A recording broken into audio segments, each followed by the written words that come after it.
Incredible, absolutely incredible. I appreciate it so much. And I love that song too, because he lives, I can face tomorrow. Have you ever come to that place in your life because you needed to know that? You needed to think about that? I'm sure that we have, I'm telling you. Tonight I'm going to be talking about the book of Job. I'm going to be saying some things out of Job chapter 1. But you know, Job is the oldest book, oldest manuscript, and it's the oldest book in the Bible. And I know you knew that already, but it is a construction book when you think about it. It is a foundation building book because there's so much truth explained in it, so much outlined as to our day-to-day life engaged in spiritual warfare. This is where we find out about it. We see the characteristics of it. We know a lot about it when we study and learn the book of Job, and we also learn how to live through some calamities and some tragedy that comes our way, because Job was an example. God used Job here, and as I said a moment ago, it's the oldest book in the Bible. It is a construction book for the whole rest of the Bible. Now you think about that. When you read the book of Job, when you think about it, just think of its prominence in the place. It is a foundational book. So many spiritual truths that are outlined in it. If you have, I know you've read it, I know most, but it's a good book to study. Now, it authenticates spiritual warfare. The New Testament outlines it. We know that in Ephesians chapter 6, Paul says we're not wrestling with flesh and blood, but against principality, powers of the air, rulers of the darkness, and spiritual wickedness in high places. It goes on, and on and on. In 2 Corinthians chapter 10, we're talking about or hear about spiritual warfare. So the Bible is a book of spiritual warfare. And if we read the book of Job, it somehow just enlightens us and gives us a greater understanding of what Job went through and what we can go through and how Job came out of this. And so it is a great, great foundational book. It shows us how spiritual warfare works. Have you thought about it? I mean, here comes a meeting in heaven. Here comes the devil into meeting with the sons of God in the presence of God. And the conversation goes on in this meeting. And it tells us so much. We learn how to open any text in the Bible and build on it and construct it related to these verses in the book of Job. Just think about it. Next time you do some Bible study or next time you start trying to think something, go to the book of Job. And it is a basis. It just sets you off. Here's a runner that gets down on his all threes or fours or whatever he's got, and he's poised for the race. And when the gun goes off or the whistle blows, he's off and running. The book of Job can do that for you.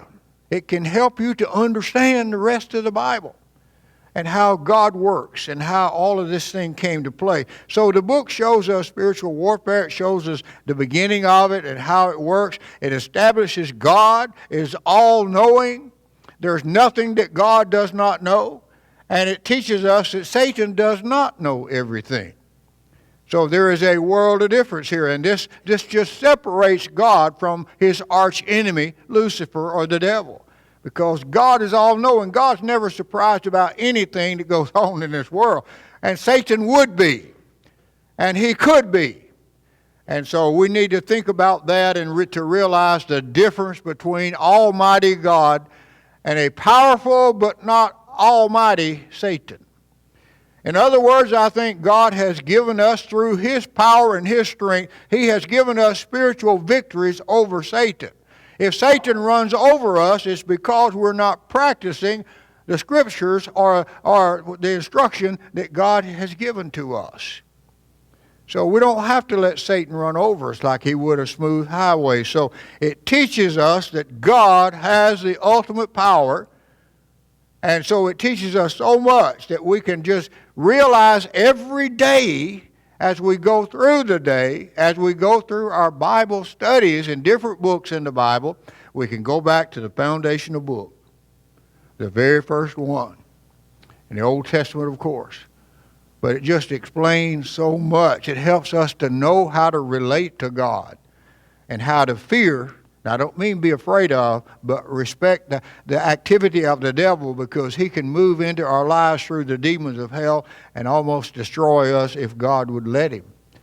But we also see where we're dependent in the book of Job. We realize that God is the ultimate authority in the world.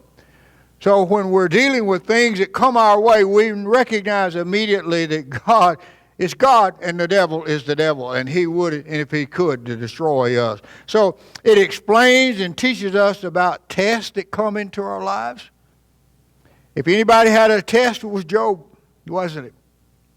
When we read the test of Abraham up on the mountain when he was told to offer his son Isaac, we read that, and so we know that we're going to be tested. We know where the test comes from.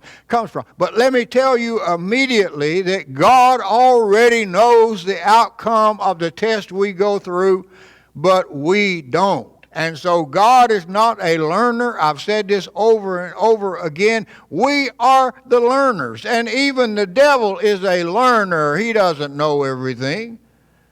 So when Job stood against him, and when Job passed all of these tests that came his way, well, there was a couple of times in there he wavered, or maybe 3 or 4 times that he wavered, but he didn't get off track and he didn't get off center. And so he maintained what God would call a devoted relationship. So we understand now that we know we're going to be tried. So when we are tried, should we be surprised? We shouldn't be. And I'll tell you this, I have found out the more you love God, the more severe your tests are going to be, and the more often they're going to come your way. But if we realize we're not to be defeated by them, that we are to rise up above them and celebrate our victory over them, then we're more successful in our daily life, and we're more content. You know, if we're content, we can handle a lot of things. But when we let something get, quote, under our skin, and if the devil can get under our skin. Now, let me pack up here. Now, I'm using this in the first person sense. You will probably never see the devil. You will never encounter the devil, in my opinion. But now you're operating against the principalities, the powers of the air, and rulers of the darkness, and they will be the ones who will come and attack you. I believe with all my heart that every born-again Christian are going to have demons assigned to them. Because the devil's intent is to make sure he disrupts our relationship with God. And Satan cannot be everywhere at one time, as God can and does. But so you got to realize that you're dealing specifically with individual demons who are coming your way. And so you got to take authority over them, and you got to rule them and not let them rule you. Because God has given you the power to do that. Because if we can do that. Now, we understand. You think about how much you understand when you learn the book of Job and when you study the book of Job. You understand, like the temptation of Jesus when he was up on the mountain and he went into the wilderness to pray and spent 40 days and 40 nights out there, and the devil came and tempted him. This was an in-person visit by the devil. But he didn't get any victory over Jesus at all. But we understand when we read the book of Job why he was trying. He knew he had to disrupt the mission and the purpose of Jesus coming into the world. He had to somehow stop him from going to the cross. And you look at all the destruction that the devil did all the way through the book of Genesis, all the way up to the book of the Revelation, and you see obvious attempts to disrupt the plan of God and to stop Jesus from getting to the cross. He almost died in the Garden of Gethsemane. Had he died in the Garden of Gethsemane, we couldn't know salvation because God had already promised that he would die on the cross. So even the intent that Jesus had, here comes the devil who would know him in person, who would probably have been in sessions with him before. And so Jesus recognized Lucifer and the devil, and he dealt with him accordingly. And how did he deal with him? He deals with him because he said, God said. Jesus said, God said. In other words, the ultimate power The ultimate control of the universe is in the voice of God and in the instruction of God. And so when Jesus just used that to beat him, to defeat him. And he said, it's written. God has spoken it. And so we realize the very foundation here of our relationship to God, and we see the presence of spiritual warfare that's always raging in our lives, that we will be tried. Now let me go back to this just a minute. God already knows the outcome of your trials. We don't. We learn, Job here learned mountains and mountains and mountains of things about God when the temptations came his way and when the trials came his way. He was learning about God, and that's what God does to us when he allows these things to come our way. He is teaching us about himself. And so the more we know about God, the more we admire him, the more we respect him, and should be more that we love him. Because he has joined up with us. No, we've joined up with him if we have accepted his Son. And if we're doing our best to walk in the trail of obedience, then we're the learners. We need never forget that God doesn't know. I've told you many, many times, God already knew what Abraham would do on the mountain. But you see, Abraham didn't know it. Now, when he went up there, Abraham had a heavy burden on his heart because he knew he was going to have to kill his son. And so he went up the mountain after a 3 days journey there, went up the mountain to do just that. God already knew that he would if he allowed it to happen. But you see, when Abraham came down off of the mountain, he came down with his son by his side and a song in his heart. He learned the mercy of God. He learned that God loved him more. He learned all these things that benefited Abraham the rest of his life. He learned that he could trust God. There are so many things that came out of that Abraham learned about God when he drew back the knife to pierce the body of his little boy. So God didn't need to know any of that stuff. But Abraham needed to know it all. So the temptations that come your way and the trials that you go through are to teach us, not to teach God, but to teach us. And I've said many, many times, when Jesus said this about, listen now, we understand this better when Jesus talked to Peter in Luke. We understand when we study the book of Job, we understand where and why that came from. Jesus said to Peter one day, Simon, Simon, Satan hath desired to have you. He'd like to take you away from us, from me, and sift you like wheat. But Jesus went on to say, but now I've already talked to the Father about you. I prayed for you. So when you come to the knowledge of where you're supposed to come to, when you come to the knowledge of why I'm here and what I'm here to do, when you come to know my mission, my purpose, and when you accept that in your heart, then you strengthen the brethren. In other words, Jesus already knew. So now when we study the meeting here that God had, where the Satan came into the presence of where the sons of God were and came into that presence, we now know and understand more about these things in the New Testament. We understand the temptation even greater when Jesus did the three answers that he gave to Satan. We understand that Peter here, that Jesus said Satan has desired to have you. He wants to take you away from us. He wants to sift you like wheat. He wants to change your direction in your life. He wants to get you away from your mission and your purpose that God has called you to do. And so he worked at it. But Jesus understood. Now, when I read that, I understand it better. Just reading the first few verses in the book of Job helps me to understand why Jesus said to Peter and why Peter needed to have it said to him that Satan he's desiring to have you. He wants to take you away from your mission, from our mission in your life, the Father and me. So we better understand the temptation of Jesus. And to know that Jesus and Lucifer, or the devil, were not strangers to each other. They knew each other back before the foundation of the world.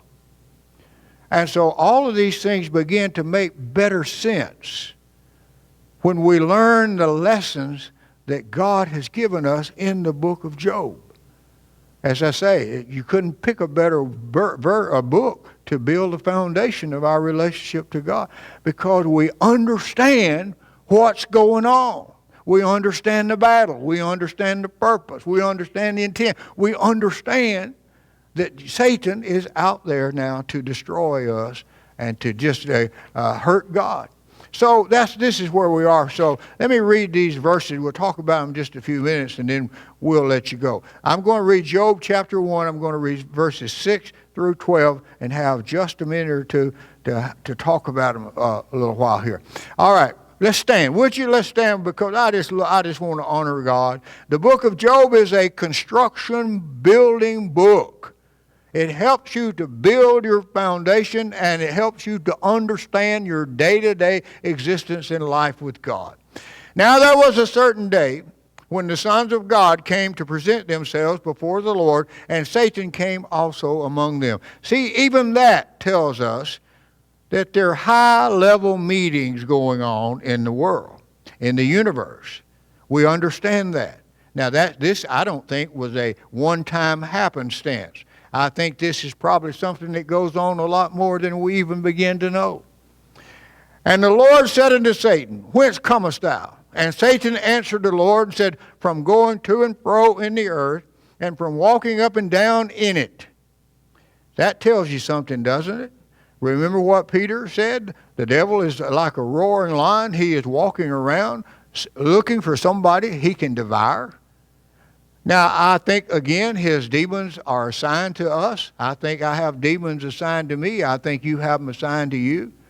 But the devil's like a roaring lion, Peter says. He's walking around just trying to find somebody gullible enough that he can destroy. And so we learn these things, and we learn everyday life here. Let's go on here, and then we'll finish. And the Lord said unto Satan, Hast thou considered my servant Job? Here's a discussion. Here's a conversation going on between the devil and God about an individual person that's inhabiting the earth. Does that not tell us something? Does that not tell us that the danger that we're in? Does this not tell us the rarity, or this does not tell us here that temptation could come to us any day? Because God is not concerned what Satan learns. He's concerned about what we learn. I go back to that. Then Satan answered the Lord, Doth Job fear God for naught? Hast thou not made an hedge about him? Now I'm going to explain that in just a minute. And about his house, and about all that he hath on every side. Hast thou not blessed the work of his hands, and his substance is increased in the land? Put forth thine hand now, and touch all that he hath, and he will curse thee to thy face. Now, Job is a ploy here as often as we are. Now, God protects us, because God put restrictions on him when he allowed him to take Job. Again, the lessons were for Job, not for God. And the Lord said unto Satan, Behold, all he that hath is in thy power. Now, that tells you that Satan can't bother you unless the Lord allows him. All of his actions, I think, has to go through a higher chain of command. But I do think God is in the process of educating us and teaching us and preparing us for whatever he has in store for us. So Satan went forth from the presence of the Lord. Now, let's pray. Father, thank you for our people. Lord, I thank you for this book in the Bible. Lord, I thank you for it. What an education it is just to read it and to realize what goes on in the spiritual world. Oh, Father, this is just a smidgen of it. And it's not a full truckload. It's just one edge of the whole thing. But, Lord, thank you for its educational instruction that we can get from it. In Jesus' name, you may be seated.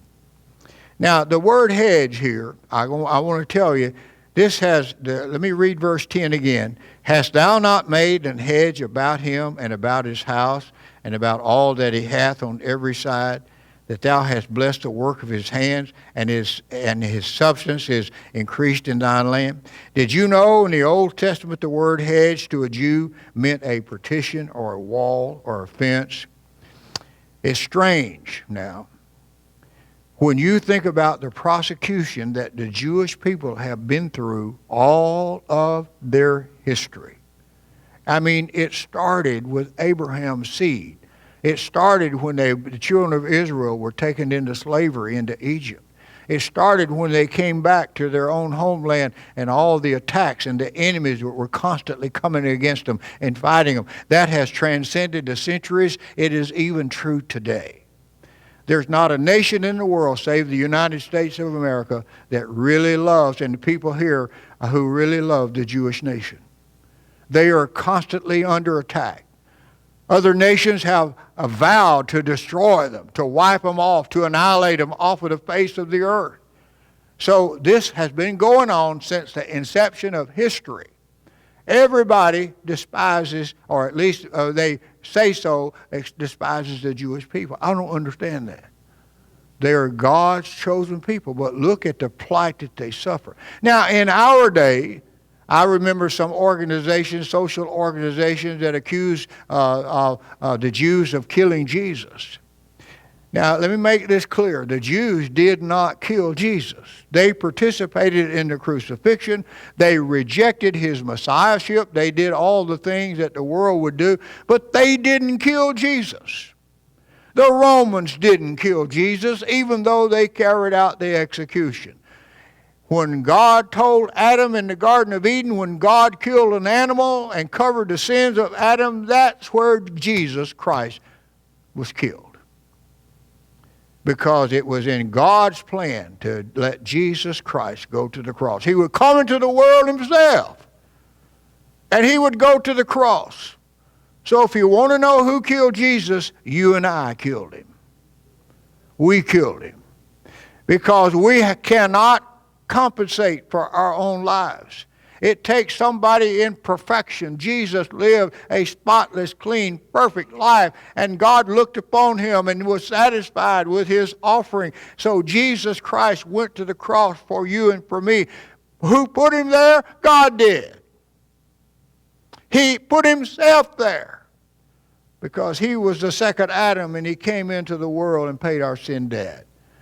So the Jews didn't kill him, but I know in my lifetime I have heard people say, I hate the Jewish people because they're the ones that killed Jesus. They didn't do it. Not any more than you and I have. So we need to understand that. Now, the population of Judaism and Abraham's seed, here's what they did. It's a strange thing that the world has always pillaged the Jews. Now, what the Jews did in self-defense from the very beginning now, all the way back to Abraham, they started out to build hedges and petitions and walls around just about everything they had. They were trying to do this. Number one, they were trying to protect their belongings. Number two, they were trying to keep the Gentile influence away from them. Number three, they were trying to maintain their lineage, that they were the children of Abraham. Remember when Jesus dealt with the Pharisees, they said, we're the children of Abraham, not you. And so that was a wall or petition that they were using to keep Jesus from penetrating that wall because they would not accept who he is and what he was doing. So even back then, they were trying to protect their lineage. They said, hey, we're the children of Abraham. They didn't understand or know, but they had built a wall. They had built a psychological petition against anything that would challenge that. So when we're talking about the hedge that God built around them, they did this, and to guard against racial impurities. The Jews they marry each other. If you're going to marry a Jew, you'll have to convert to Judaism. You won't get to do it. So they regard against racial impurities, and they're there to safeguard their religion because they think they are the people of God, and they are. But they look at it more in a different way. So they build petitions, they build walls around their nationality and their God, and they do all these things. So this is the hedge that the devil has said, you have built a hedge around Job. We can't get to him unless you allow us to do it. So this is what Satan accused God of doing with Job, verses 11 and 12. Put forth thine hand and touch all that he hath, and he will curse thee to thy face. And the Lord said unto Satan, behold, all that he hath is in thy power. Only upon himself put not thine hand. So Satan went forth from the presence of the Lord. So back then the Jew felt that there was something, when something was taken away from him, he was compelled by the Lord. Remember when Ahab took Naboth's vineyard away from him? You remember what Naboth told Abraham there? He said, God, when Ahab came, he said, let me buy your vineyard. It's near my palace. I need it for a garden of herbs. Would you sell me your vineyard? And you remember Naboth's response? God forbids me that I should sell you this vineyard. You see, the Jewish people considered their possessions God-given. And so and they still do it to this day. They hoard their stuff. They put their arms around it. If you take something away from them, they're going to come and get it. They're going to do whatever they can. Remember when the enemy came against Lot and kidnapped them, and how Abraham turned loose of everything, and he went out and pursued those enemies to get Lot back? You read all the things in the Bible. David, when at Ziklag, when the Moabites came and got all the children and got his wives of all of his men, how David pursued those people and got his possessions back. You see, it was inborn in them and instilled in them that they don't lose anything. They hoard it like this because they believed that God had given it to them and they should not lose anything. And so they're going to, even to the extent of costing their life, they're going to hoard their possessions. They're going to build walls around them. They're going to build petitions around them. And so this is what Satan is addressing here when he said about Job, you built a hedge around him, or you've allowed him to build a hedge. So when the Jew felt like something, now, the Lord said to Abraham, get thee out of thy country, from thy kindred. I will make thee a great nation. I will bless thee. I will bless them that bless you, and curse them that curse you. And in thee shall all the families of the earth be blessed. Of course, he was talking about the coming of Jesus. I've run out of time here, but I would tell you that this goes on and on and on. You can take this from the book of Job, which is the oldest manuscript in existence, all the way down to the book of the Revelation. Because they possess what they possess, and one of the characteristics about the Jewish people is they feel what they have in their possession was given to them by God, and they're not going to lose it. If you take something away from them, they're going to try to get it back however they can. That's just the nature. That's in their religion. That's in their philosophy. So the hedge here that was built around Job was commonplace, and the Jewish people would understand that. They would know that. And so when they would read the book of Job and they find it in the Old Testament, they said, yeah, that's right. So they agree with it. Even the book of Job, the Jewish people agree with, because it's their heritage. It's because what they've always been taught. But let me close this out. God has to admonish me to keep evil influences out of my life. That's what God would admonish you to do. To separate myself from the world. You see how this parallels with what God had told the Jewish people? To maintain their purity, to maintain the things that he had given to them, and to be careful about them. That same instruction is to the children of the Christian people tonight. God never changes his instruction. To the Jew, it's the same thing as it is to us tonight. God tells us don't separate with, don't associate with impurities. Don't run around with the wrong crowd. God tells us to separate ourselves from the world. To separate myself from the world. Don't take advice from non-Christians. The same thing for Judaism. To reject evil impurities. To guard his principles in my life and practice them. To be a caretaker in my own relationship with his relationship. To be a student of his word and to practice obedience. Those are instruction. And these are all the things I can do. All the things you can do. I can't save myself. There's a lot of things that God calls and has done to me and has blessed me and to you. But the things you can do are the things that I just read to you. The things that the Jewish people were commanded to do are the things that I just told you about. So there's no difference in the Christian and Judaism in the mind of God. In the mind of God. The principles are there outlined for us. Now listen, here's in Job chapter 10. My soul is weary of my life. Here's Job. I will leave my complaint upon myself. I will speak in the bitterness of my soul. I will say unto God, don't condemn me. Show me wherefore thou contendest with me. In other words, Job has reached a point in chapter 10 that we don't have time to go into, but he's reached a point when he goes on his knees before God and he's saying, Lord, what do you got against me? What is it that you're trying to teach? He was searching the mind of God. So our calamities and our difficulties will put us on our face and on our knees, and we will say, Lord, why? And that's what God wants us to ask. The revelation of why we go through these things will come. They just come. So here's what Job is saying. Hey, listen to this. Do not condemn me, Lord. I love you. Wherefore thou contendest with me.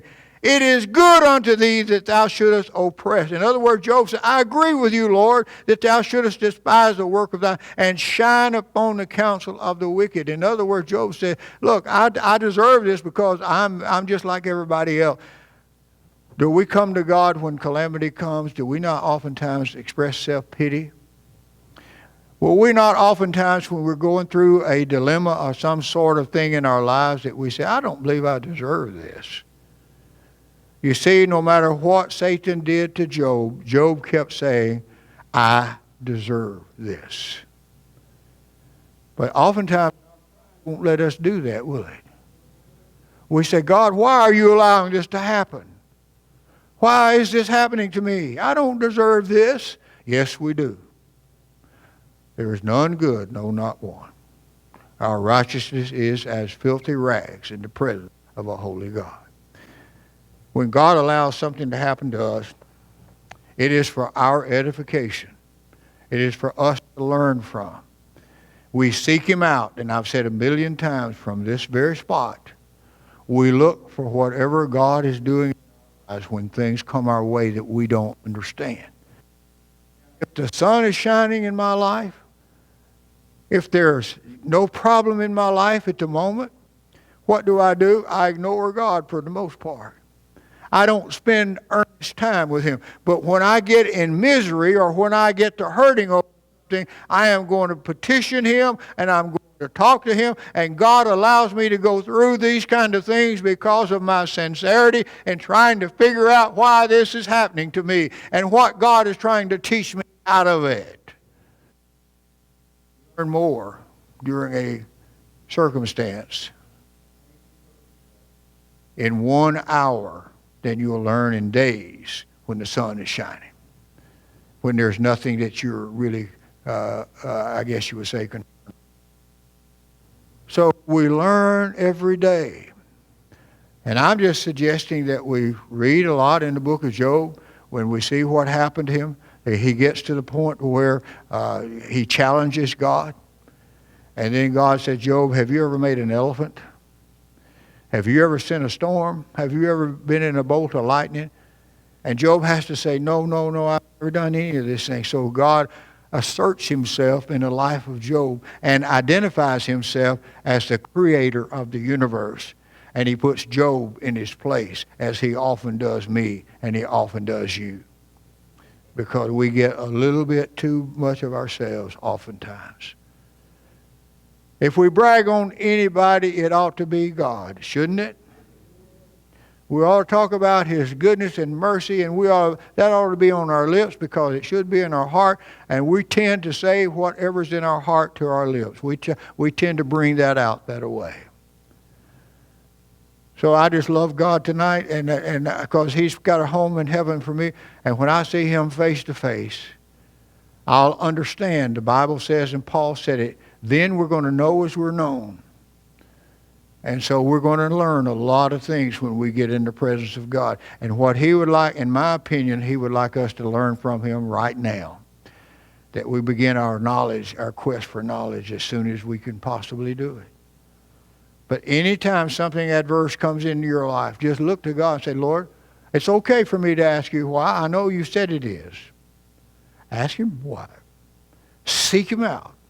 And let him reveal to you where he wants you to be and what he's trying to teach you. He oftentimes gives me lessons. It takes me off sometimes a long time to figure them out. But I get them, and you do. But the main thing is we recognize his sovereignty, and we recognize that he is who he is, and that he is what he is. Would you stand with me, please? Thank you for being such a wonderful congregation of people. We're going to have an invitation now, and we're going to sing about his goodness as this church service closes out. And just remember, Job is an outstanding book. I mean, it really does lay the foundation for the whole Bible. It was written first. I believe there's a reason for that, don't you? I believe it was written first, so it would be the building block that God would lay out there for us and for the rest of the Bible to be built on. All right. Without him, I can do nothing. All right, let's sing this invitation song. If you have a commitment you'd like to make, you can come and make it, and we'll do our best to pray with you, okay? Let's sing this song.